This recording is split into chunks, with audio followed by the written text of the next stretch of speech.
Good afternoon. Phil Lindemann with your Krystal 93 News from Vail Summit Orthopedics and Neurosurgery. Fire inspectors will finally be learning what destroyed a luxury home in Silverthorne's Three Peaks neighborhood nearly 4 months ago. Summit Fire confirms a crane is now on site. That crane will stabilize the structure for inspectors. The crane was delayed by insurance companies. That home was under construction when it caught fire, December 10th. Further north, up in Heeney, residents still have questions about a home fire there that destroyed a cabin just before New Year's. Steve Lipsher with Summit Fire says Heeney is 20 minutes from the nearest fire station on a good day.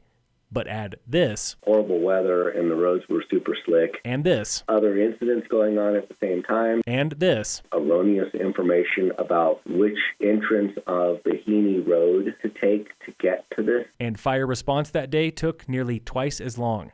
Heeney's concerns are shared by other outlying towns here in Summit, like Blue River, where spotty cell coverage and heavy traffic can stymie first responders. It's a 2-lane highway with 50-mile-an-hour speeds and 98 driveways in 3.2 miles. That was town manager Michelle Eddy. She says they are lucky to have a fire station there in Blue River, but plowing every road still takes upwards of 9 hours. In Heeney, some roads are too steep for a fire engine, even when they are plowed. It's the same problem on Ptarmigan Hill in Silverthorne.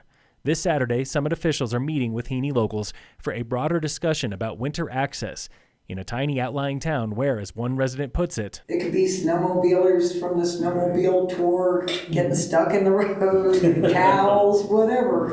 And you never know what you're going to get out here. Summit County is revising a 23-year-old noise ordinance.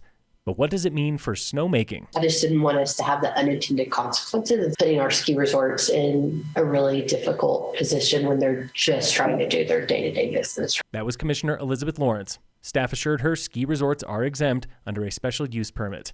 The new decibel limits will impact other machinery like private tractors and chainsaws. Commissioners are taking public comment on that noise ordinance later this month.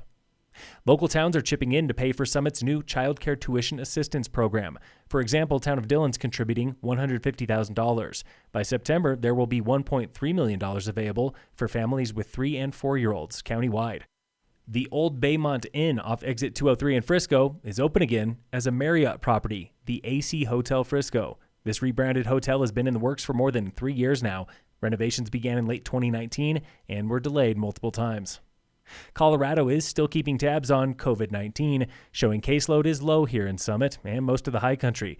No locals have been hospitalized in several weeks.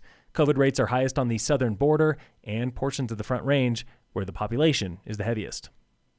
In sports, the Nuggets play the Rockets tonight at 6. The Rockies face the Dodgers at 8:10. The Avalanche play the Sharks at 8:30. And in local sports, Summit High boys lacrosse plays Battle Mountain at home today. Girls lacrosse is playing Battle Mountain in Edwards. Tigers baseball plays Basalt away. Phil Lindemann with your Krystal 93 News from Vail Summit Orthopedics and Neurosurgery.